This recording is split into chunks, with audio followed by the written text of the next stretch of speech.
The massive hall fell silent as the final vote was counted. Ambassador Sarah Chen stood at the human delegation table, her hands clenched so tight her knuckles turned white. Around her, representatives from 47 different alien species watched with various expressions of satisfaction, relief, and barely hidden disgust. The Veltar speaker, a tall creature with blue-green skin and 4 arms, raised his staff. His voice echoed through the chamber like thunder. The Galactic Council has reached its decision. By a vote of 43-4, humanity is expelled from this alliance effective immediately. Sarah felt her heart sink. 15 years. 15 years of careful diplomacy, of proving humanity belonged among the stars. And it all came down to this moment. She looked across the vast chamber at species she had considered friends. The Cathari delegation avoided her eyes. The Zephyrians actually seemed pleased. Only the Altarians looked sad about the decision. Admiral Marcus Rivera, Earth's military representative, sat beside her with his face like stone. His gray hair was perfectly neat, his uniform spotless, but Sarah could see the anger burning in his dark eyes. Behind them, the rest of the human delegation sat in shocked silence. The Veltar speaker continued. The charges against humanity are clear and proven. First, excessive aggression in all military encounters. Second, reckless advancement of dangerous technologies without proper approval. Third, the possession of evolutionary traits incompatible with peaceful galactic civilization. Sarah wanted to scream. Excessive aggression? Humanity had only fought when attacked first. They had never started a single conflict. But somehow, the fact that humans won those fights quickly and completely made other species nervous. They called human tactics brutal and unconventional. Sarah called them effective. The technology charges were even more unfair. Yes, humans learned fast. Yes, they improved on alien designs. But wasn't that supposed to be a good thing? When the Mordak had shared their fusion drive technology, human engineers had made it 30% more efficient within 6 months. When the Veltar had shown them their communication systems, humans had created versions that worked twice as fast and used half the power. Every improvement humanity made seemed to frighten the Council more. They whispered about humans in the corridors, calling them dangerous and unpredictable. They said humans thought too fast, adapted too quickly, and refused to follow proper procedures. The speaker's next words hit like physical blows. Furthermore, humanity has demonstrated a disturbing pattern of reverse engineering and improving upon shared technologies at rates that violate all known scientific principles. Their artificial intelligence systems exceed safety parameters established over millennia. Their military innovations show a concerning focus on efficiency over restraint. Admiral Rivera finally stood up. His voice was calm, but Sarah could hear the steel underneath. If the Council is finished with its accusations, perhaps someone could explain what exactly we did wrong. We followed every treaty. We respected every boundary. We shared our discoveries freely.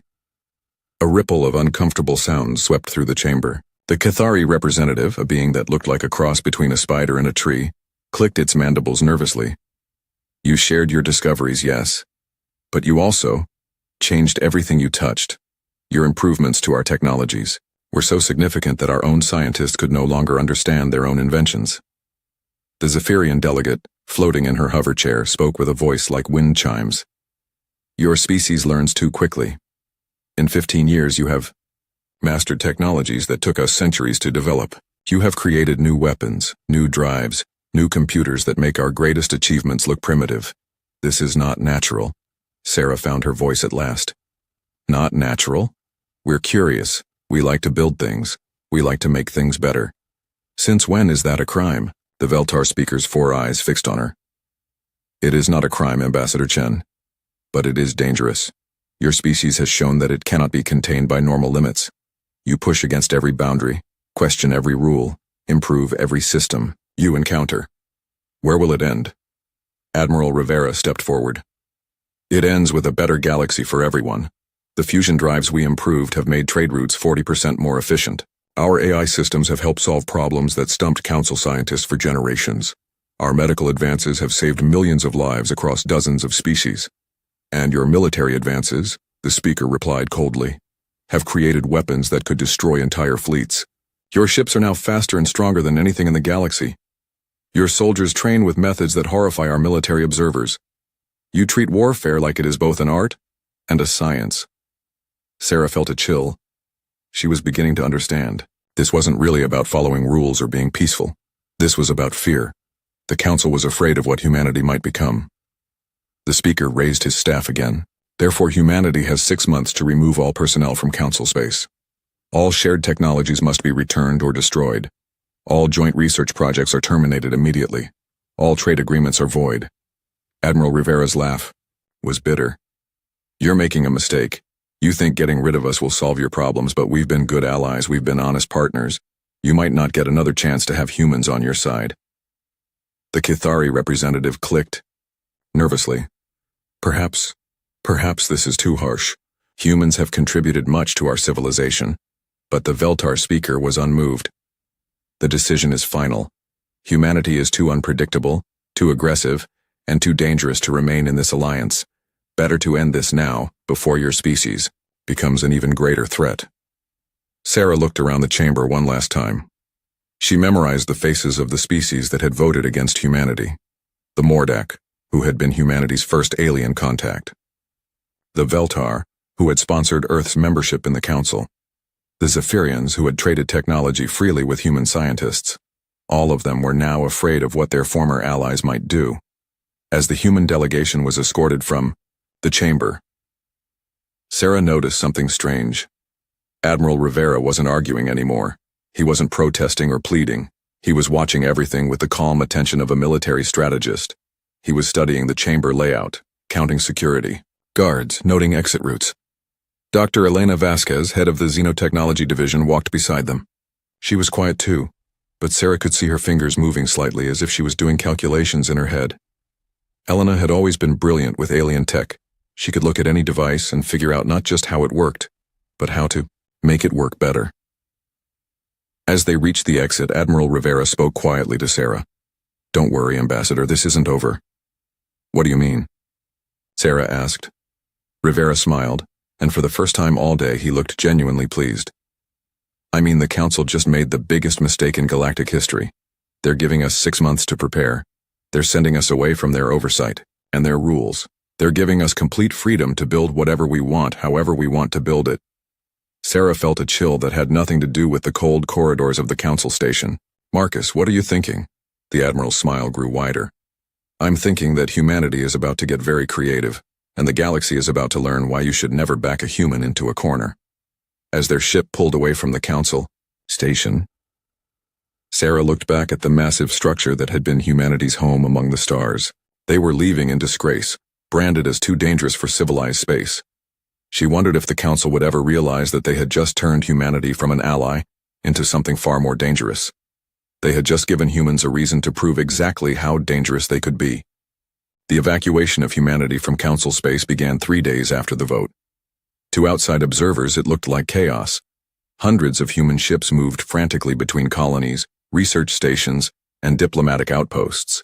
Emergency broadcasts filled the communication channels. Families packed their belongings and prepared to abandon homes they had built over decades. But Admiral Rivera knew better. This wasn't chaos at all.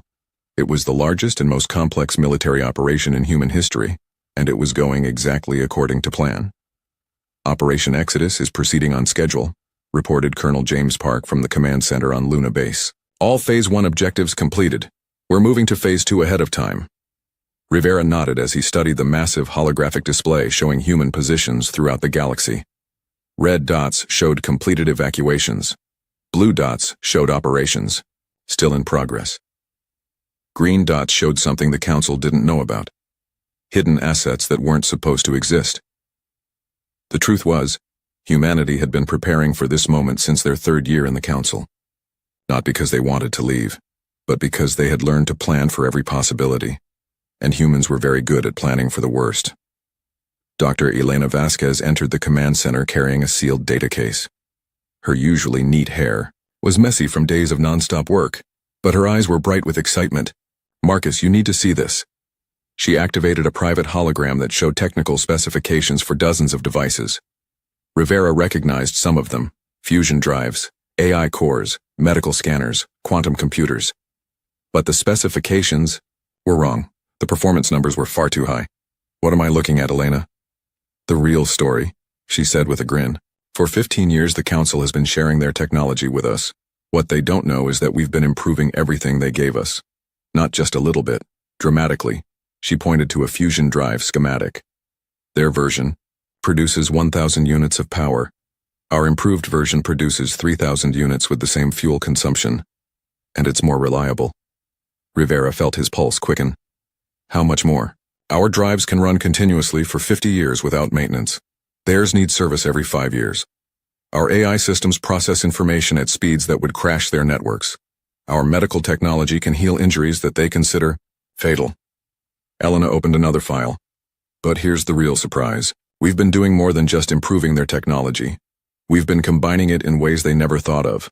Veltar communication systems integrated with Cathari processing power and human intuitive interfaces. The result is something completely new. Admiral Rivera stared at the data. Elena, are you telling me that humanity's technology is now superior to anything in the Council? Not just superior, Marcus. It's so far ahead that Council scientists would probably think our equipment is impossible. Remember, they believe in slow, careful progress over centuries. We believe in rapid innovation and bold experimentation. The gap between our approaches has created a gap in our capabilities. Rivera walked to the large window overlooking Luna's surface. Below, he could see the construction yards where humanity's new ships were being built. Ships designed with no Council oversight, no bureaucratic limitations, no requirements to follow proper procedures. Show me the ships, he said. Elena activated another hologram. The design that appeared was unlike anything in the galaxy. It was larger than Council battleships, but sleeker. It bristled with weapons that used principles the Council had banned as too dangerous. Most importantly, it could do something no other ship in the galaxy could do. It could build more ships. We're calling it the Prometheus class, Elena explained. It's part battleship, part factory, part research station, part colony ship. A single Prometheus can establish a complete industrial base on any world within 6 months. It can defend itself against entire fleets while simultaneously conducting scientific research and training new personnel. Rivera smiled. How many are we building? The first one launches next week. By the end of the year we'll have 12. By the end of the decade we'll have hundreds. A communication alert interrupted them. Admiral, came Colonel Park's voice. We're receiving a transmission from the Rim Territories. The Rim Territories, the outer edge of the galaxy where no civilized species bothered to settle. The space was full of dangerous phenomena, harsh environments, and difficult mining conditions. It was exactly where humanity was being forced to go. The transmission showed Captain Diana Walsh, one of Rivera's best officers, standing on the bridge of an exploration vessel. Behind her, through the viewports, Rivera could see a spectacular view of a purple nebula surrounding a cluster of young stars. Admiral, we've completed the survey of the outer reach sectors, Walsh reported. I have good news and better news. Let's hear it, Captain. The good news is that the Rim Territories are even richer than we hoped. The asteroid fields here contain more rare metals than anything in Council space. The energy output from these young star systems could power human civilization for millions of years. Rivera leaned forward. And the better news? Walsh grinned. The better news is that we're not alone out here. We've made contact with 17 different species that the Council has never heard of. They're all small civilizations, most of them, struggling to survive in these harsh conditions. But Admiral, some of their technologies are incredible. A new figure appeared on the transmission, a tall, thin being with silver skin and large black eyes. When it spoke, its voice was translated by human computers. I am Kyriel of the Nethys Commonwealth, the alien said. We have observed your species' arrival in the Rim Territories. Your technology appears familiar. Rivera raised an eyebrow. Familiar how? You build as we build. Fast, efficient, practical, not slow and careful like the Council species. We have been alone for a long time, Admiral Rivera. Perhaps we do not have to be alone anymore.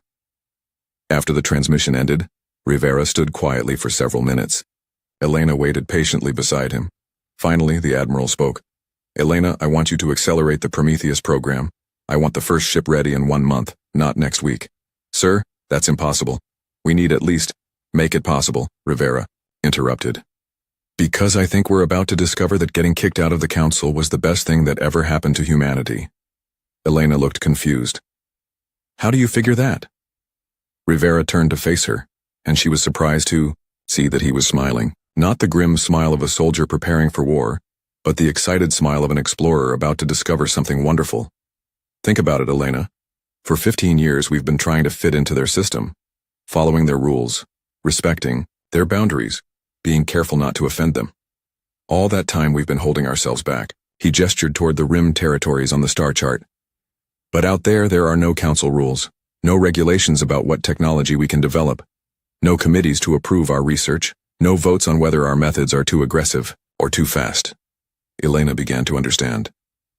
You're saying we're free. I'm saying we're finally free to be human, Rivera confirmed. Free to innovate as fast as we can think. Free to build whatever we can imagine. Free to make allies with anyone who wants to work with us instead of just the species the Council approves of. He pointed to the data showing human improvements to Council technology. They were afraid of what we might become if left unchecked. Well, they're about to find out. Because we're going to build something out there that they never imagined.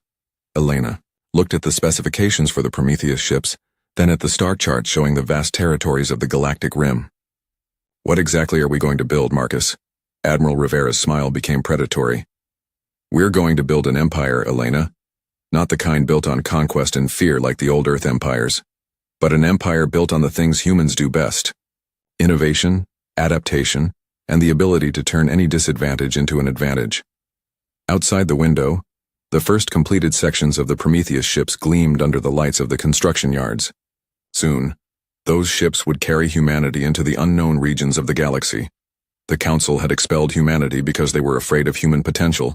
They were about to discover that their worst fears hadn't been nearly ambitious enough.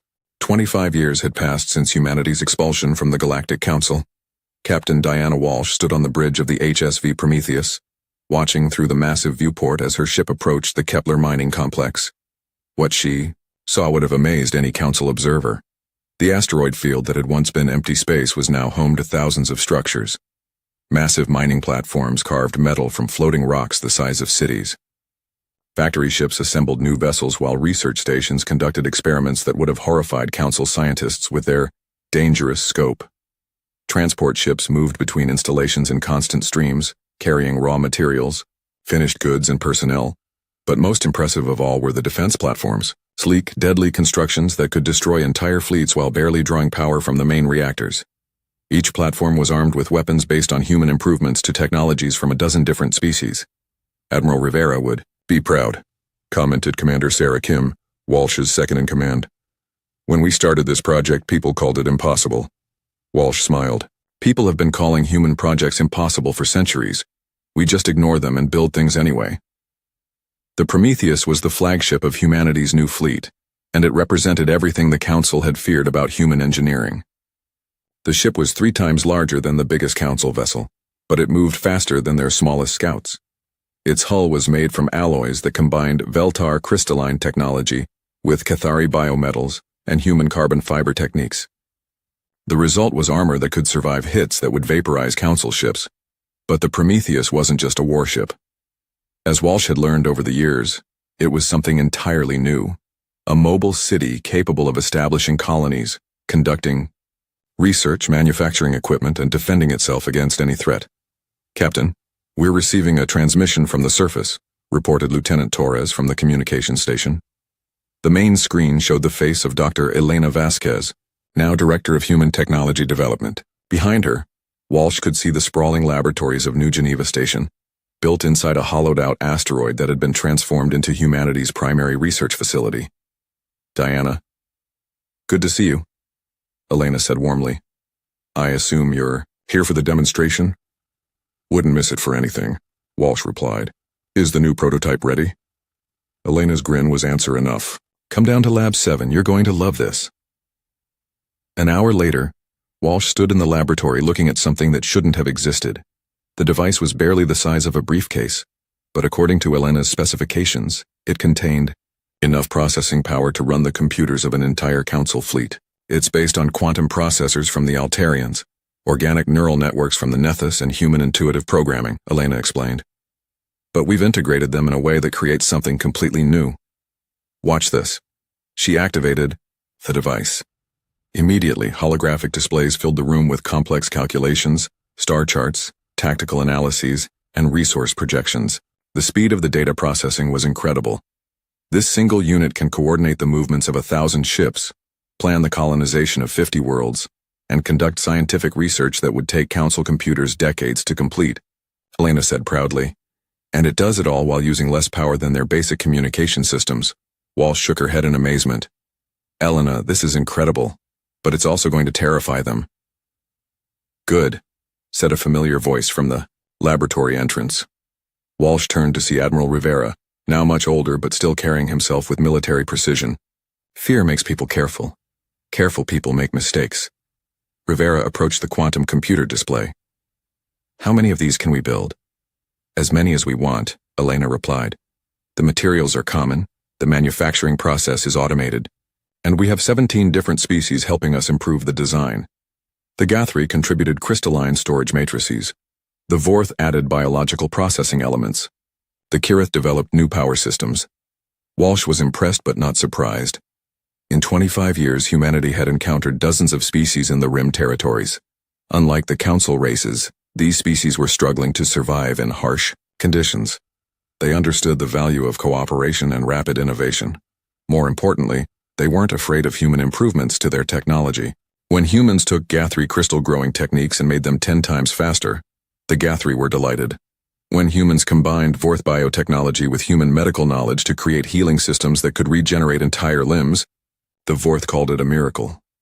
Admiral, Walsh said, we've been out here for 2.5 decades. Our territory now spans 3 spiral arms. We have allies the Council has never heard of, technology they can't imagine, and resources that dwarf their entire civilization. When do we make contact? Rivera was quiet for a long moment. Then he smiled. Soon, Diana. Very soon. But first, I want you to see something. He led them to a secured section of the laboratory, where a massive holographic display showed the current state of human space. The image was breathtaking. Red dots showed human colonies now numbering in the thousands. Blue lines showed trade routes connecting hundreds of systems. Green markers indicated allied species, 43 different civilizations that had joined humanity's growing confederation. But most impressive was the yellow overlay showing industrial capacity. Humanity's Rim territories now produced more ships, more weapons, more technology, and more resources than the entire Galactic Council.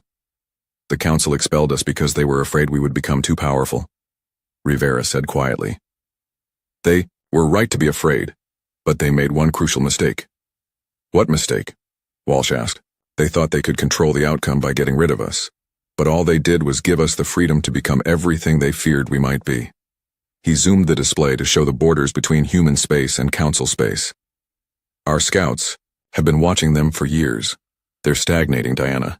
Their technology hasn't improved significantly in decades. Their economy is struggling because they refuse to embrace efficient methods. Their military is using the same tactics they used a century ago. Elena nodded. Meanwhile, we've been growing exponentially. Every year we get stronger, faster, smarter. Every year we incorporate new species and new ideas into our confederation. And every year, Rivera added, the gap between us and them gets larger. Walsh studied the display. The comparison was striking. Council space looked static, unchanging, locked into ancient patterns. Human space looked dynamic, constantly growing and evolving. What's our next move? She asked. Rivera's expression became serious. Tomorrow, you're taking the Prometheus on a special mission. You're going to pay a visit to the Council borders. Walsh felt her pulse quicken. Are we talking about invasion? No, Rivera said with a slight smile. We're talking about a diplomatic mission. It's time to let the Council know that humanity didn't just survive their exile.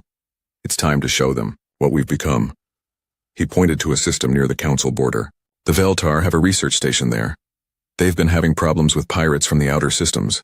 Pirates using ships and weapons they don't recognize. Walsh understood immediately.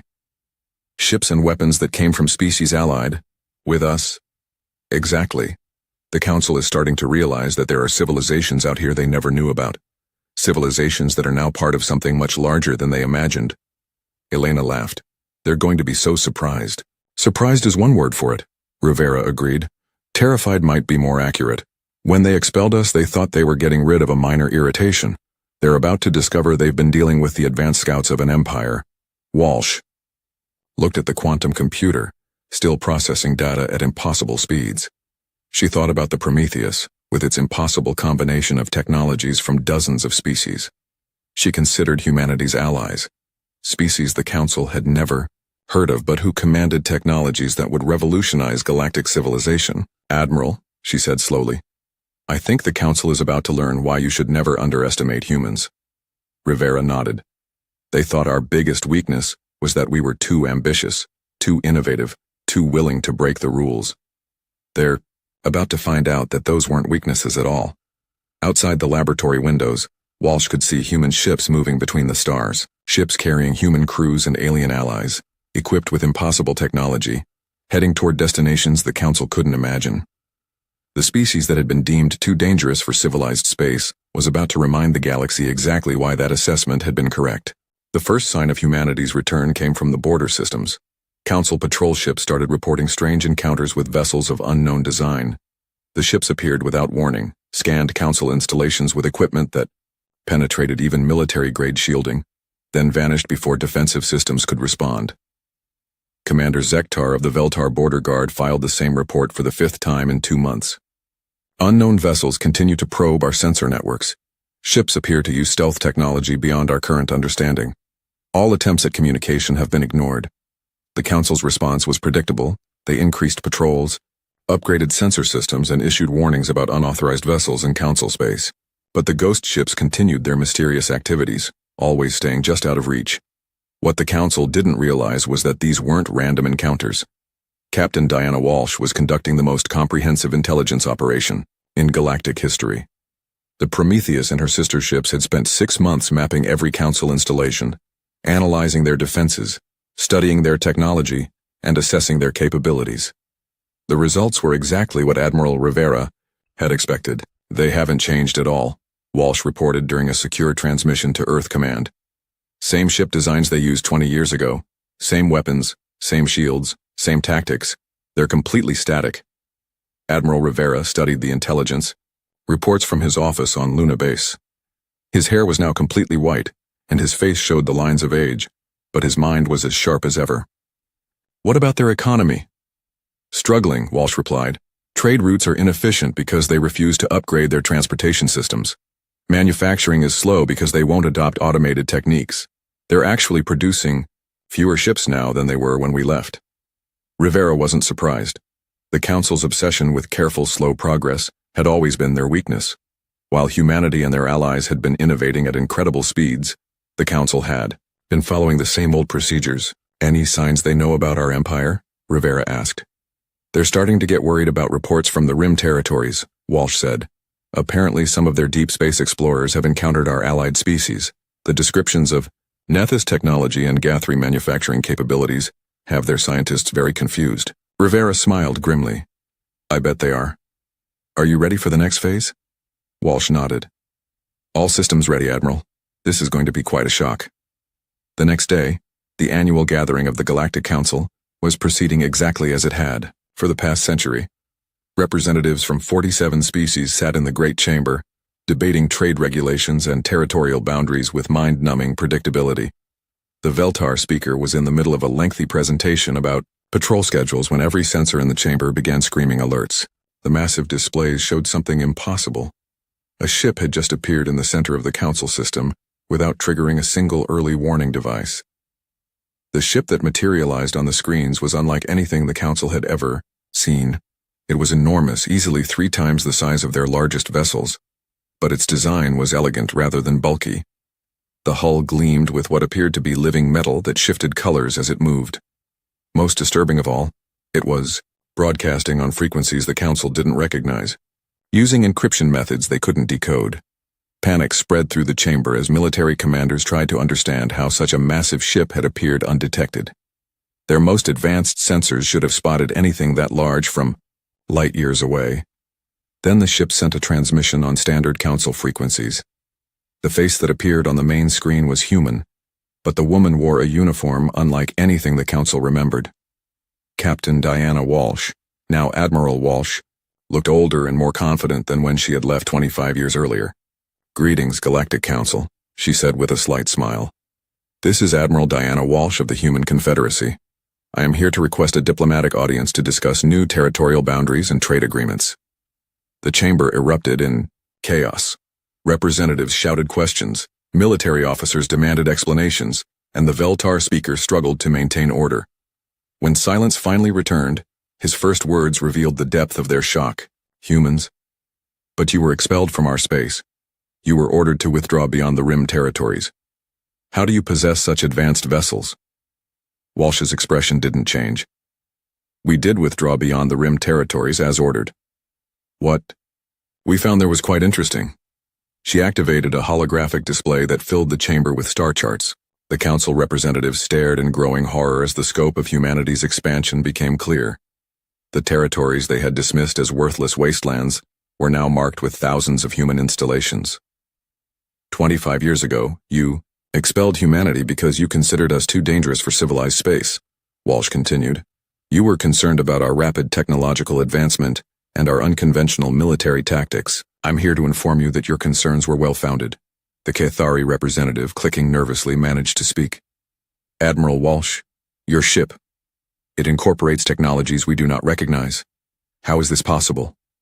Simple, Walsh replied. While the Council has been maintaining the status quo, humanity has been exploring, learning, and growing. The Rim territories you considered empty were actually home to 43 different species. Species with remarkable technologies and a strong interest in cooperation. She highlighted several systems on the star chart.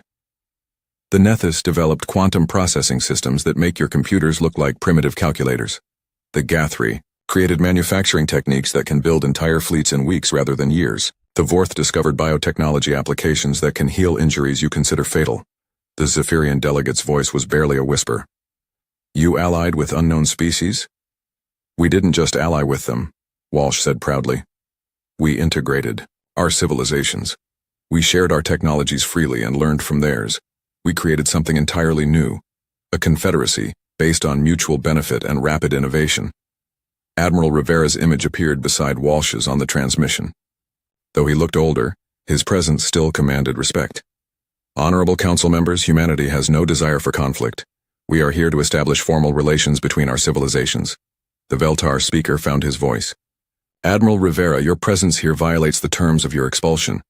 You were ordered never to return to Council space. Rivera's smile was cold. Those terms were negotiated when humanity was a single species with limited resources. The situation has changed significantly. Another hologram activated showing industrial capacity comparisons. The numbers were staggering. Humanity's confederacy now controlled more resources than the entire Galactic Council. Their manufacturing capacity was 10 times larger. Their technological advancement had accelerated to rates the Council considered impossible. This is not possible, whispered the Mordak representative. No civilization could achieve such growth in 25 years. No Council civilization could achieve such growth, Walsh corrected. But we're not a Council civilization anymore. We're something new. We're a confederation that values innovation over tradition, cooperation over hierarchy, and results over procedures. The chamber fell silent as the implications sank in. The species they had expelled as too dangerous had become more powerful than all of them combined. Worse, they had done it by embracing the very qualities the Council had found threatening. The Altarian delegate, one of the few species that had opposed humanity's expulsion, spoke carefully. What are your intentions toward Council space? Rivera's expression softened slightly. Our intentions are peaceful, but they are also non-negotiable. The galaxy has changed, whether the Council recognizes it or not. Your choice is simple: adapt to the new reality or be left behind by it. Walsh added, We're offering the Council an opportunity to join the modern galaxy. Trade agreements that will revitalize your economies. Technology transfers that will advance your civilizations by centuries. Cultural exchanges that will benefit everyone. And if we refuse? Asked the Veltar speaker. Rivera's answer chilled the chamber. Then you continue on your current path while the rest of the galaxy moves forward without you. Your choice. The transmission ended, leaving the Council chamber in stunned silence. Outside, through the great windows, they could see the impossible. Human ship hanging in space like a promise of things to come. The species that had been deemed too dangerous for galactic civilization had returned.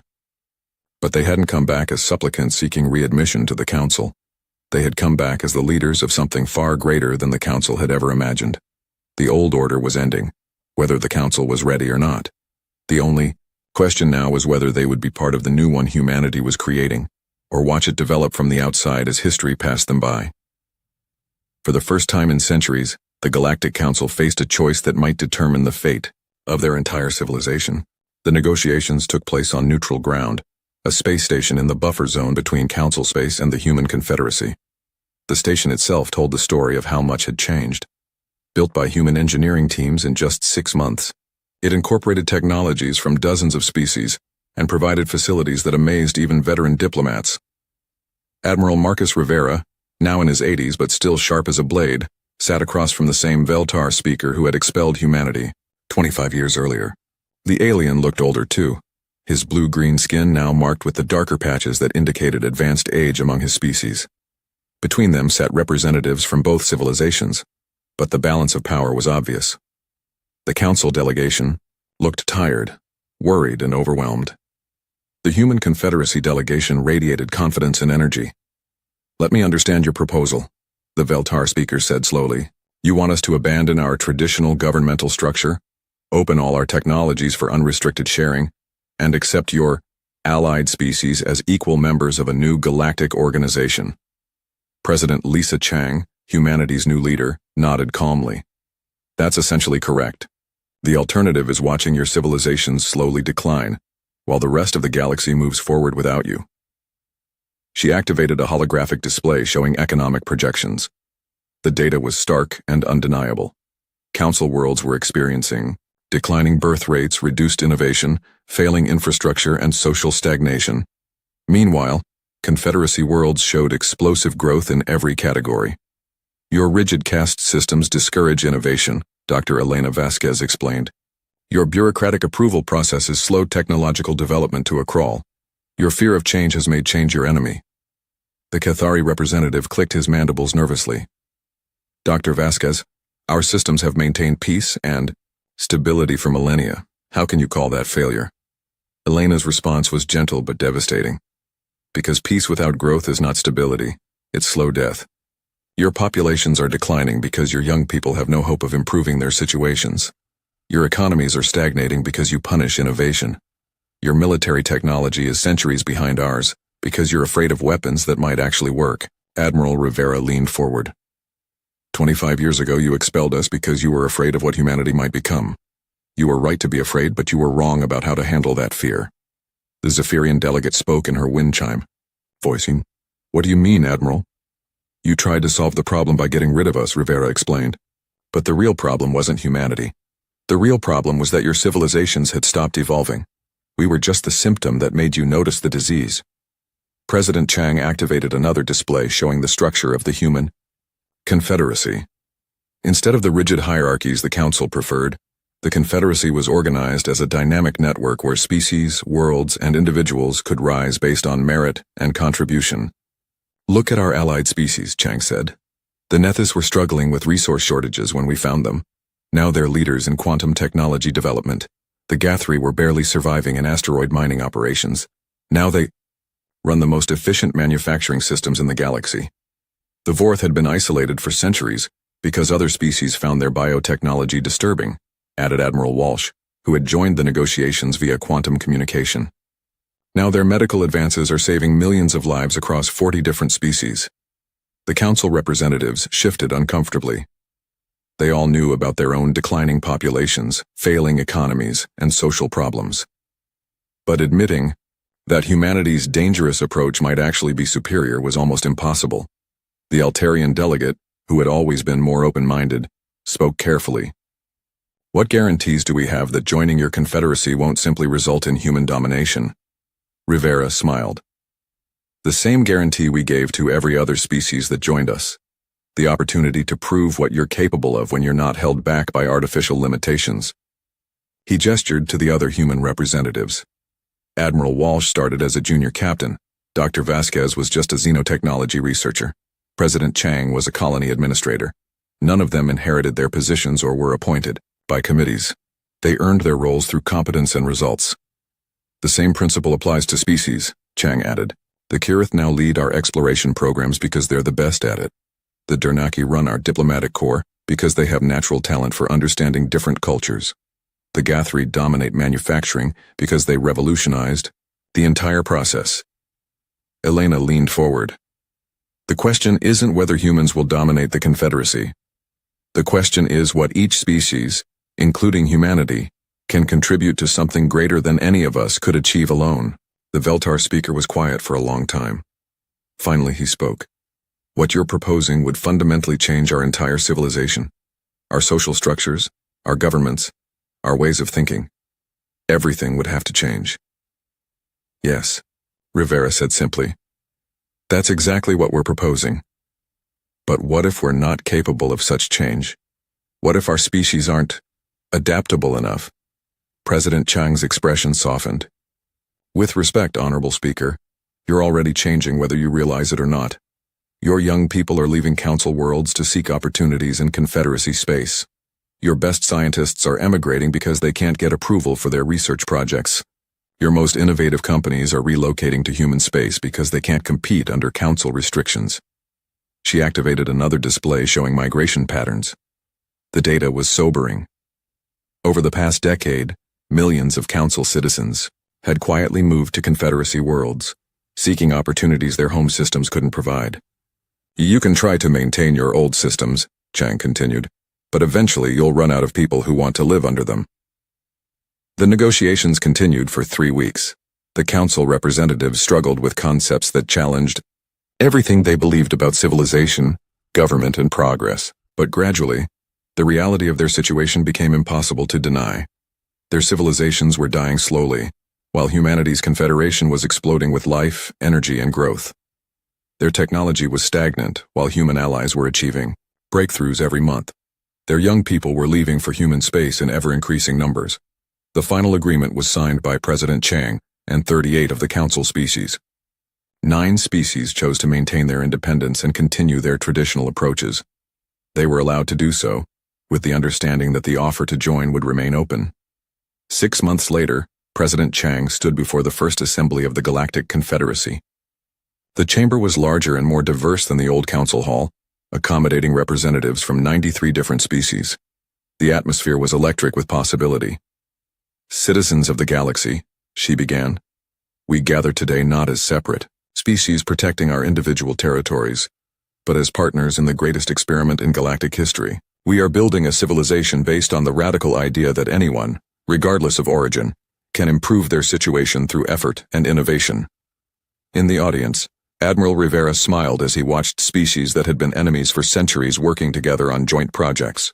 The rigid caste systems of the old council had been replaced by merit-based advancement. The bureaucratic approval processes had been streamlined to encourage innovation rather than stifle it.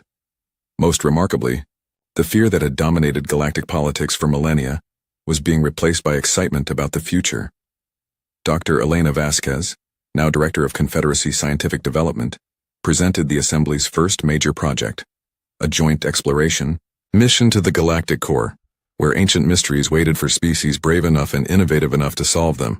This mission represents everything our Confederacy stands for, she announced. Ships built with technologies from a dozen species, crewed by volunteers from 50 worlds, exploring regions that our ancestors considered impossible to reach.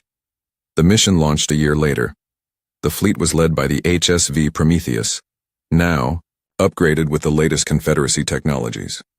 Captain Walsh, promoted to Fleet Admiral, commanded a force that represented the best of galactic civilization. As the ships departed for the galactic core, President Chang watched from the observation deck of New Geneva Station. Beside her stood Admiral Rivera, now retired but still serving as an advisor. Do you think the Council ever imagined this when they expelled us? Chang asked. Rivera chuckled. They were afraid we would become too dangerous if left unchecked. They never imagined we would become something better. What do you think they would say if they could see us now? Rivera considered the question as he watched the mixed crews of humans and aliens preparing their ships for the journey ahead.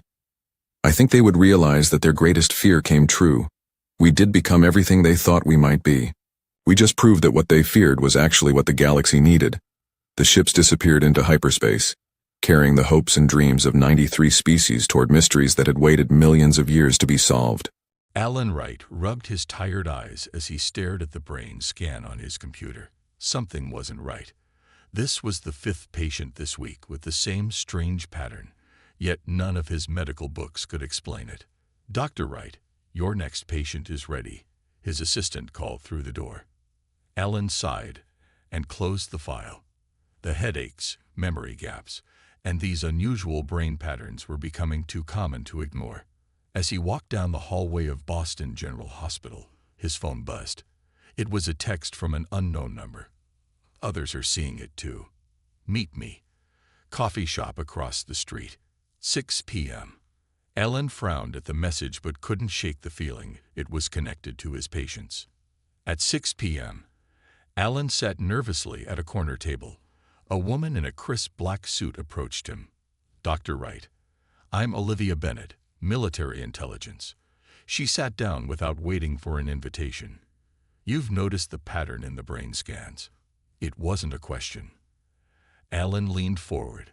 "How do you know about that?" "Because it's happening to military personnel too. Strategic memory loss. People forgetting training, security codes, even their own children in some cases." "What's causing it?" Alan asked. Olivia looked around before speaking. "We don't know for sure, but we found something you need to see." 2 hours later, Alan stood in a dusty storage room beneath a government building, staring at boxes of research from the 1980s. "Dr. Henry Collins predicted this," Olivia explained, showing him yellowed papers filled with calculations. "He built early warning systems for unusual space phenomena. 5 years ago, his systems detected something, but everyone ignored him." "What did he detect?" Alan asked, skimming the complex notes. "Quantum signals that can affect brain tissue. Collins called them consciousness waves and warned they weren't natural." Alan's professional skepticism fought with the evidence before his eyes. "You're saying this is aliens. I'm saying something is erasing human memories in a very specific pattern, and it's accelerating." The next day, a young woman sat in Alan's office. Katie Ross, a college student, had been referred to him after her entire dormitory suffered memory loss during a night when she was the only one unaffected. "I heard them," Katie whispered, "while everyone was asleep. Like whispers in my head." Alan tried to remain professional. "What did these whispers say?" "They weren't speaking English, but I felt what they wanted. They wanted us to forget who we are. They sounded surprised when they couldn't get into my head." As weeks passed, Alan and Olivia found more people like Katie, naturally immune to whatever was happening. They gathered data, building a picture of an invisible invasion. Then came the first sighting. Alan was working late when the lights in his office flickered. The temperature dropped suddenly, and a shimmer appeared in the corner of the room. He froze as the shimmer solidified into a translucent, crystalline form, vaguely humanoid but wrong in ways that made his eyes hurt. It moved like flowing water, observing his research with an intelligence that felt ancient and cold. Alan didn't breathe. The beam turned toward him, and he felt something touch his mind, gentle but insistent, like fingers trying to open a locked door. Then his phone rang. The beam dissolved instantly. With shaking hands, Alan answered. "They're getting bolder," Olivia said without greeting. "We caught one on camera at the Pentagon. Whatever they are, they're looking for something." "I think I just saw one in my office," Alan whispered.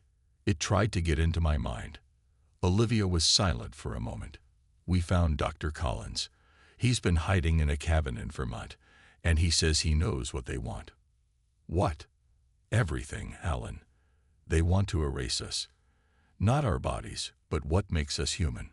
Our memories, our culture, our identity. And according to Collins's calculations, they're almost ready for the next phase." Alan stared at his reflection in the window, wondering if the shadowy figures millions were starting to report seeing from the corners of their eyes were just the beginning. "How do we fight something that can invade our minds?" he asked. "We start by remembering who we are," Olivia answered, "no matter what happens next." The cabin smelled of coffee and old books. Dr. Henry Collins hunched over maps spread across a wooden table. At 73, his hands shook slightly, but his mind remained sharp. "They're called the Vorsic," he told Alan and Olivia. I've been tracking them for 40 years. Alan studied the old scientist's wall covered with newspaper clippings, star charts, and handwritten notes. How do you know their name? They told me, Collins said simply. Back in '86, they reached out to certain scientists, offered knowledge in exchange for access. Everyone else thought it was a dream. Olivia leaned forward. But you didn't help them. Collins laughed bitterly. I saw what they really wanted. Not partnership, replacement. They don't want our planet. They want our minds. Over the next week, they gathered others who showed resistance to the Vorsic influence. Katie Ross brought friends from her college. Then came Sam Porter, a former Navy SEAL whose intense PTSD somehow shielded his mind from alien influence. The strongest memories are hardest for them to erase, Sam explained during a group meeting in Collins' barn. Especially emotional ones. That's why some of us can still remember. Lisa Winters, a historian who noticed museum artifacts mysteriously changing, nodded in agreement. They're not just erasing memories. They're changing our history, bit by bit. We need a safe place, Alan said. Somewhere to store unaltered books, art, records, pieces of who we are. That night, they started the first memory haven in Collins' storm cellar. Books filled old shelves. Hard drives stored movies, music, and photos. Lisa organized everything with careful notes. Physical objects are harder for them to change, she explained. Digital is easier. We need both. 2 days later, Jack Nguyen arrived. The young tech genius brought equipment salvaged from his lab. I think I can block them, he said, showing them a prototype device with blinking lights. It creates a field that disrupts their signals. Only works for a few minutes, though. Sam began training them. If they can't take our minds, they'll try to take our bodies next, he warned, teaching them to move silently through woods, to hide, to fight if needed. Reports from cities grew worse. People woke up unable to remember loved ones. Workers forgot their jobs. Children couldn't recognize parents. The shadowy Vorsic sightings increased. One night, Jack's detection equipment started beeping loudly. They're here, he whispered. Sam killed the lights. Everyone put on Jack's neural shields, metal headbands that hummed softly against their temples. Through the windows, they watched 3 Vorsic materialize in the clearing. Taller than humans, their crystalline bodies shifted like liquid glass under the moonlight. No one breathed as the creatures moved toward the cabin. Collins clutched an old photograph of his family to his chest, focusing on the memory. The Vorsics stopped suddenly. Their bodies pulsed with blue light. They seemed to be communicating. They sensed the shields, Jack whispered. One Vorsic turned directly toward the window where they washed. Its featureless face rippled, forming what looked almost like a human smile. Alan felt cold fear wash over him. Then the creatures vanished. They know we're resisting, Olivia said. Later that night, they made contact with other groups through encoded radio signals. Pockets of resistance had formed worldwide. People whose memories remained intact, fighting to stay human. Lisa discovered something on her laptop that made her gasp. Look at this government memo, she said, showing them the screen.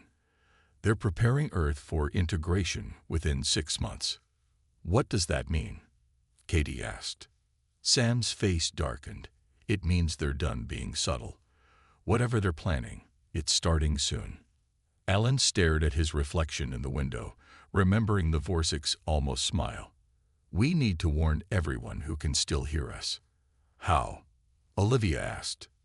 We use their own network against them, Jack said, eyes lighting up with an idea. And I think I know how. Outside, the first snow of winter began to fall, covering their tracks as they prepared for the next phase of resistance. Jack's plan was bold but dangerous. Using modified cell phones and radio equipment, they would hijack the Vorsic's own signal network for a few precious minutes to broadcast a warning message. We need to reach a transmission tower, Jack explained, pointing to a map. This one on Miller's Ridge would work. The tower stood on a hill 10 miles away. Sam studied the route and shook his head. Too many people between here and there. Most of them probably under Vorsic control by now. That's when Dr. Patricia Ramirez arrived at their hideout. The geneticist had been working at a research lab when she noticed her colleagues gradually forgetting years of scientific knowledge. "I have another way to preserve our memories," she told the group. "We can store information in bacterial DNA. The Vorsic can't detect it or erase it." Patricia explained her method, encoding human memories and knowledge into DNA sequences, then inserting them into common bacteria that live harmlessly in the human body. "Even if they wipe our minds, the information stays hidden in our bodies," she said. "We just need a way to access it later." While Patricia worked with Alan to develop her method, Olivia led a small team to scout the radio tower. They returned with troubling news. "There are humans guarding it," Olivia reported. "People working with the Vorsic. Collaborators," Sam said with disgust. "They were promised protection," Olivia corrected him. "They're scared, just like us." That night, they received a radio call from another resistance group in Chicago. A teenage boy named Gabriel Martinez had joined them, a quiet kid with an extraordinary gift. "He has perfect memory," the Chicago leader explained. "Shows him a page once, and he remembers every word forever." Gabriel arrived 2 days later, a skinny 16-year-old with serious eyes. Despite his youth, he quickly became essential to their mission, memorizing scientific formulas, historical events, and cultural knowledge that couldn't yet be encoded in Patricia's bacteria. While working on the bacteria project, Patricia made another discovery. "Music disrupts their telepathic signals," she said, showing them brainwave readings, especially music with complex rhythms. They tested her theory by playing different songs when the Vorsic detection equipment activated. Classical music helped a little. Jazz worked better. But drums, simple, primal drumming, blocked the aliens most effectively. "It's like their signals can't sync with the rhythm," Jack said excitedly. "We could use this." Olivia formed a new plan. They would split into 2 teams. One would broadcast drumming through the radio tower to temporarily disable the Vorsic, while the other would spread Patricia's memory-storing bacteria through the local water supply. The mission was set for midnight. Sam would lead the tower team with Jack and Olivia. Alan would lead the bacteria team with Patricia and Gabriel. As they prepared, Lisa showed them her latest discovery, altered news articles in the town's archives. "They're changing our history," she said, pointing to subtle differences in before and after photographs, "making it seem like humans have always been declining, always been divided. They're setting us up to be easily conquered." Before leaving, Alan pulled Olivia aside. "If anything happens to me," he said, handing her a sealed envelope, "give this to my daughter, Kelly, when she's old enough to understand." Olivia nodded, tucking the envelope into her jacket. "Nothing's going to happen to you." As darkness fell, both teams moved out. The tower stood silhouetted against the night sky, their beacon of hope. Behind them, the forest was eerily quiet, as if the world itself was holding its breath. None of them knew they were being watched, not by the Vorsic, but by another human, one who would soon change everything. The watcher's name was Eric Foster, a government official who had seen the truth about the Vorsic firsthand. For months, he had helped them, believing their promises of peace and advanced knowledge. Now he knew better. Eric stepped out from behind the trees as Sam's team passed. "I want to help," he said, raising his hands when they aimed their weapons at him. "He's with them," Sam growled, recognizing Eric from government broadcasts. Eric admitted, "but I've seen what they really do to people. The memory centers they've built, what happens inside them." Olivia studied his face. "Why should we trust you?" "Because I know how to get into the tower without being seen," Eric said. "And because I have this." He pulled out a small device. "It's a Vorsic communicator. We can use it to amplify your broadcast." After a tense discussion, they agreed to let Eric guide them. He led them through a maintenance tunnel that came up inside the radio tower compound. Meanwhile, Alan's team reached the water treatment plant. Patricia carried a container with her memory-storing bacteria, ready to introduce it into the water supply. Once people drink this water, the bacteria will live harmlessly in their bodies, she explained. Even if the Vorsic wipe their minds completely, the memories will still exist, waiting to be activated. Gabriel stood lookout while Alan and Patricia worked. Suddenly, he whispered, "Someone's coming." They hid as two security guards walked by, their eyes vacant and movements stiff. Patricia noticed something strange about them. "Look at their necks," she whispered. Small silver devices were attached behind their ears. Those must be how the Vorsic control the collaborators. At the tower, Eric used his clearance card to get them inside. Jack set up his equipment while Sam and Olivia stood guard. Outside, the night sky suddenly lit up with strange lights. "They know we're here," Eric said, looking worried. "We need to hurry." Jack connected his equipment to the tower's systems. "Ready when you are." At that moment, in cities across the country, people stopped what they were doing. Their eyes went blank as a massive memory wipe began. On the streets, in homes, in offices, humans suddenly forgot their names, their families, their very identities. Back at the water plant, Alan felt a pressure in his head. Images of his life began to fade. His medical school graduation, his first day as a doctor, his wife's face. "It's happening," he gasped, leaning against a wall. "They're trying to erase us." Patricia quickly injected him with a small amount of her bacteria solution. "Focus on one strong memory," she told him. "Hold on to it." Alan thought of his daughter Kelly's birth. Her first cry, the weight of her in his arms. He clung to that memory as the pressure increased. At the tower, Jack activated his broadcast.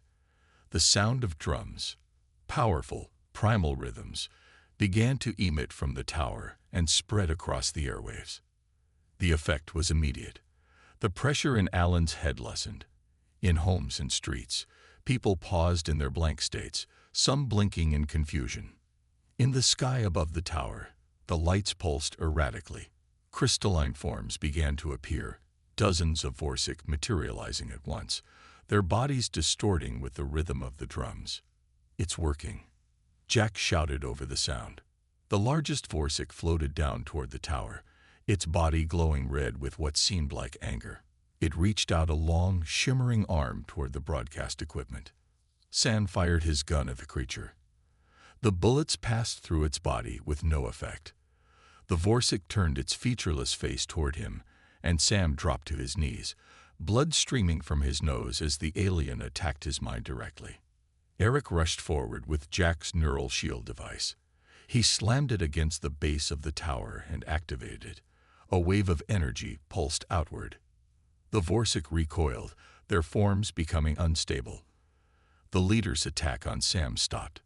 In that moment of confusion, Patricia released her bacteria into the water system. The first battle for humanity's memories had begun. 3 weeks after the battle at the radio tower, Alan woke to the sound of helicopter blades. The resistance had moved to an abandoned mining facility in the mountains. Their numbers had grown to nearly 50 people. "They found us," Sam said, limping into the common area. He hadn't fully recovered from the Vorsic mind attack. "Government helicopters. We have 20 minutes, maybe less." Olivia quickly organized the evacuation while Alan checked on Patricia's lab. The geneticist had been working day and night to improve her memory bacteria. "We can't leave the cultures," Patricia said, frantically packing samples. "They're more stable now. They can survive longer in the human body." Lisa rushed in with her arms full of books and hard drives. "The memory haven materials. What do we take?" "Give them to Gabriel," Alan said.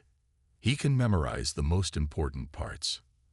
As they loaded their vehicles, Alan saw young Kelly watching from the doorway of the sleeping quarters. He had managed to find his 16-year-old daughter 2 weeks ago, discovering she was naturally resistant to the Vorsic influence like Katie.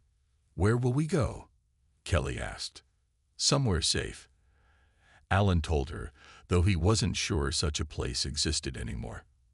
"Outside," Eric Foster received a transmission on his Vorsic communicator. His face went pale. "It's happening everywhere," he told the others. "Mass memory wipes in every major city. People are forgetting everything. Their names, how to drive, how to use phones. Total chaos." They could see it on the road as they fled. Cars crashed on the highway. People wandered aimlessly. Some sat crying, unable to remember their own children standing beside them.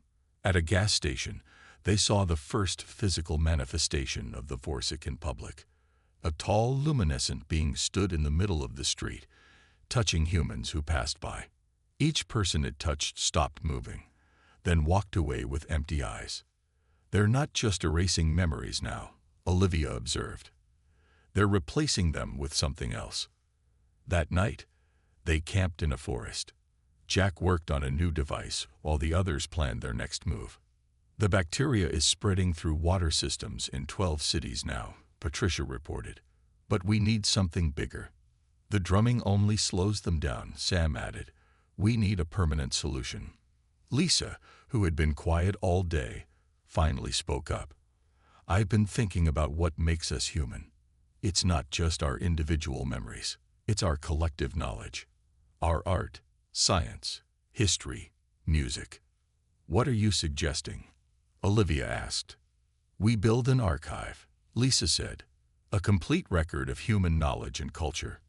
Then we send it somewhere the Vorsic can't reach." "Like where?" Sam asked skeptically. "Space," Jack said, looking up from his work. "We send it into space." The idea seemed impossible until Eric mentioned NASA's Deep Space Archive program, mothballed satellites designed to carry human knowledge to other star systems. "One is still at the Goddard facility," Eric said. "Completed but never launched.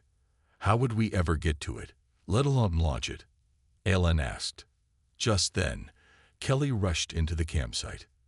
"There's someone coming." They grabbed their weapons, but the figure that emerged from the trees wasn't a threat. It was a woman in her 30s with short brown hair and a NASA badge. "My name is Morgan Chin," she said. "I'm a communications specialist from Goddard. I received your broadcast and tracked you here." She looked at their faces.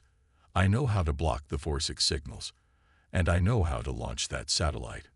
For the first time in weeks, Alan felt something like hope. As Morgan shared her knowledge, a plan formed. A desperate, last-chance effort to preserve what made humanity unique. Outside their camp, the night grew darker. In the distance, strange lights pulsed in the sky. The Vorsic were spreading across the planet, but so was the resistance. The race to save human memory had entered its most critical phase. The Goddard Space Flight Center was eerily quiet when they arrived. Morgan used her ID card to get them through the gates. "Most of the staff is gone," she explained. "Either their memories were wiped, or they fled. Only a few of us remained resistant." Inside a massive hangar sat their target, the Memory Archive satellite. Originally designed to carry human knowledge to distant stars as a time capsule, it now represented humanity's last hope. Lisa and Gabriel worked tirelessly to upload data, art, literature, music, scientific knowledge, and history. Jack and Morgan modified the satellite's systems to make it capable of returning to Earth orbit in 50 years. "The Vorsic think long-term," Morgan explained. "Their invasion has been planned for centuries. We need to think long-term too." Meanwhile, Alan, Olivia, and Sam created a security perimeter around the facility. Patricia continued improving her memory bacteria, now with access to NASA's advanced equipment. Kelly, who had shown an unusual ability to sense the Vorsic before they appeared, kept watch from the roof. On the third day, she rushed down to the main floor. "They're coming," she warned. "Hundreds of them." Through the windows, they saw them, glowing forms approaching across the empty parking lots. At the same time, military vehicles appeared on the horizon. "We need more time," Lisa pleaded. "The upload is only at 60%. Sam organized their defenses while Eric tried to use his Vorsic communicator to confuse the approaching aliens. Jack activated larger versions of his neural shields around the building's perimeter. Once the satellite launches, what happens to us? Kelly asked her father. Alan hugged her tightly. We keep fighting. As long as we remember who we are, they haven't won. The first wave of human collaborators reached the gates. Most walked like sleepwalkers, with blank eyes and silver devices attached to their necks. Some carried weapons.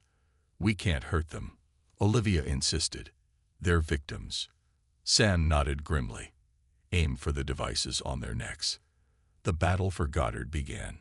While gunfire echoed outside, inside the hangar Morgan prepared the launch sequence. The satellite needs to reach the auxiliary launch pad, she shouted over the noise. We need to move it now. As they rolled the massive satellite toward the doors, the ceiling suddenly shattered. Crystalline forms poured through the opening, dozens of Vorsic, their bodies pulsing with angry red light.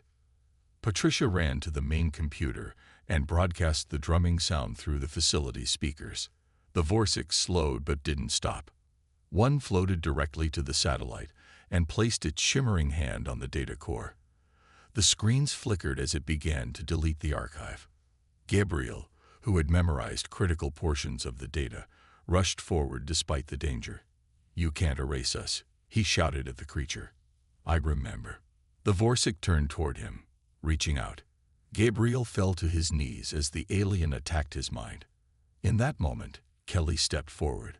She stared at the Vorsic, her eyes focused and intense. The alien's form wavered, as if caught in a strong wind. Get away from him, Kelly said, her voice unnaturally calm. To everyone's shock, the Vorsic retreated slightly. Morgan seized the opportunity to complete the satellite's transfer.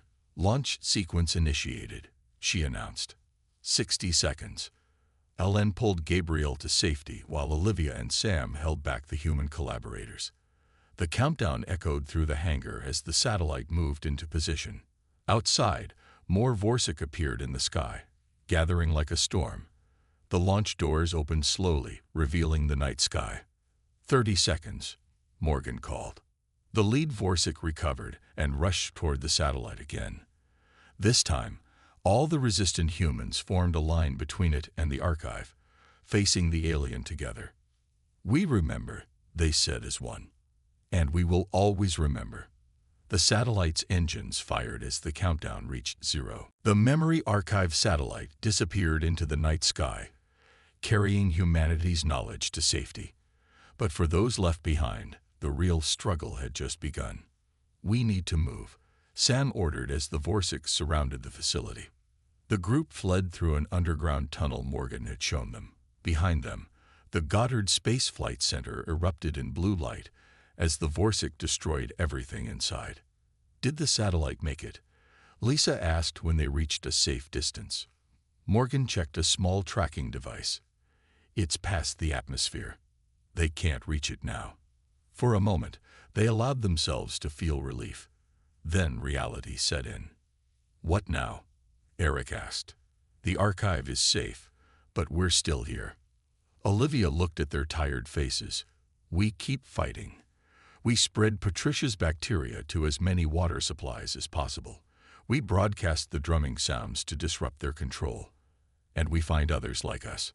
But the world changed faster than they expected. Within weeks, the Vorsic took complete control. Cities became processing centers where humans were systematically stripped of their memories and assigned new identities as workers. 50 years passed. Worker 12,793 woke in his small sleeping pod. Like every day, he put on his gray uniform and walked to the harvesting facility. He didn't question his purpose. He didn't remember having any other life. Yet sometimes strange dreams came to him.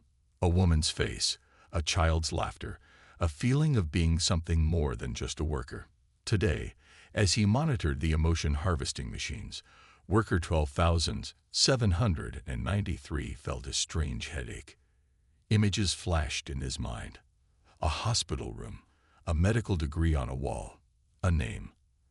Alan Wright. He stumbled, dropping his tool. A Vorsic overseer floated nearby, its crystalline body glowing with suspicious blue light. Malfunction. The overseer asked directly into his mind. No, worker 12,793 answered quickly. Just tired. In another part of the facility, an old man known as Keeper 7 watched the exchange. Unlike most workers, Keeper 7 remembered his real name, Gabriel Martins, and his purpose. For 50 years, he had pretended to be memory wiped while secretly maintaining a network of partially aware humans. That night, Keeper 7 sought out worker 12,793. You remembered something today, he whispered. I saw it in your face. Worker 12,793 looked confused. I don't know what you mean. Your name is Alan Wright. You were a doctor. You helped create the resistance against the Vorsic. The words triggered something deep in 12,793's mind. More images flooded back. A radio tower, a girl named Kelly, a satellite launching into space. My daughter, he whispered. Where is she? She leads one of the free colonies in the mountains, Gabriel explained. The bacteria you helped create has kept some of us aware. And there's something else you should know. The satellite is returning. Across the planet, strange dreams troubled the sleeping workers. Fragments of memories emerged, names, faces, skills long forgotten. The bacterial memory stores were activating, triggered by a signal from space. In the Vorsic Command Center, High Commander Zareth sensed the disturbance. The humans are remembering. It communicated to the others. Find the source. Far from the harvesting facilities, in a hidden mountain valley, a young woman named Maria Wright watched the night sky. Her grandmother Kelly had told her stories of the satellite that would someday return, bringing back humanity's lost knowledge. Tonight, a new star had appeared, moving purposefully across the sky.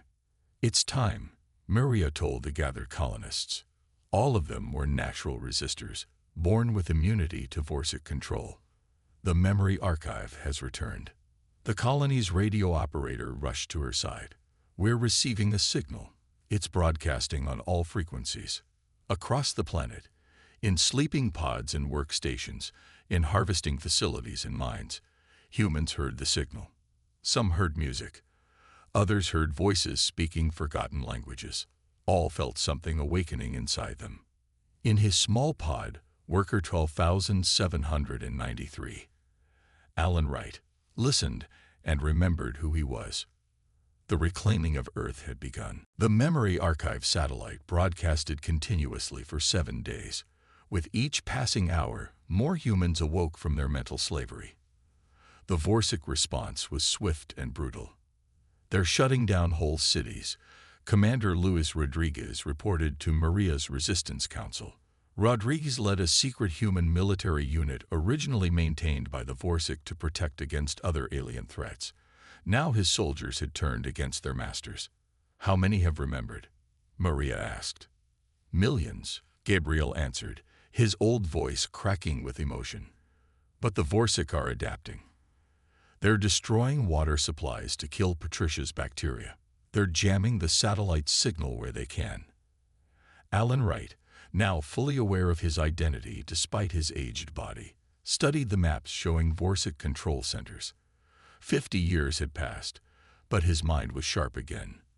We need to reach the main telepathic amplifier, he said. It's their central control point. The amplifier stood in what was once Washington, D.C., a massive crystalline tower that broadcast the Vorsic control signals worldwide.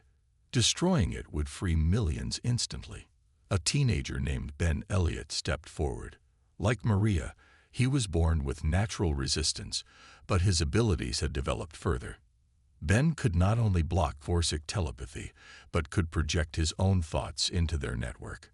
I can get us in, Ben said. I can make them see what they expect to see. The plan formed quickly. While Commander Rodriguez led attacks on secondary Vorsic facilities as a distraction, Maria would lead a small team to the amplifier. Ben would shield them with his telepathic abilities. Alan insisted on coming despite his age. I helped start this fight, he said. I want to see it end. As they traveled to Washington, towns and cities erupted in chaos. Awakened humans fought their Vorsic controllers. The aliens no longer bothered with their human-like disguises, appearing as their true crystalline forms. Ben's powers proved remarkable. When Vorsic patrols approached, he projected images of empty roads or obedient workers. The team reached the amplifier without detection. The control room is at the top, Rodriguez's intelligence had confirmed. Destroy the crystal core, and their network collapses. As they prepared explosives, a cold voice spoke directly into their minds. Did you believe we wouldn't notice you? High Commander Zareth materialized before them, its crystalline body pulsing with angry red light. With a gesture, it froze everyone except Maria and Ben.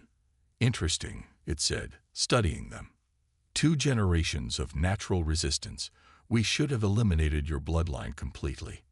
Maria faced the alien without fear. You try to erase us, but humanity remembers. You remember nothing, Zareth hissed.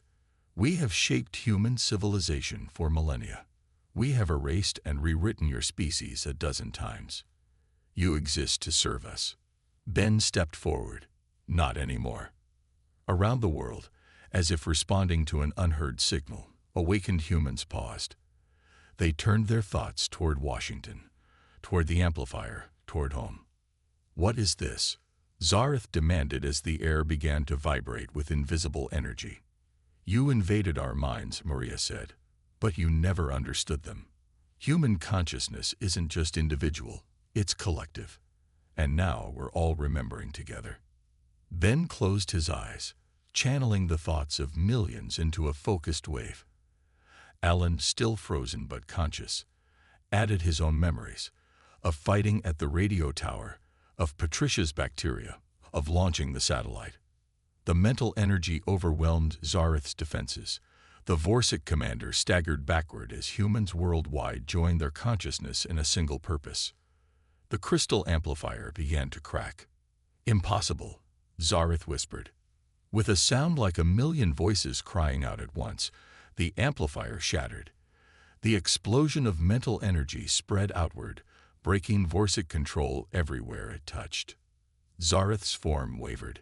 You cannot survive without us. Maria stepped forward. Watch us. The Vorsic commander disappeared, fleeing Earth along with the remaining invaders. As the sun rose over Washington, Alan looked at his granddaughter and Ben, the future of humanity. Around them, the first day of freedom began. They tried to erase us, he said softly, but humanity remembered.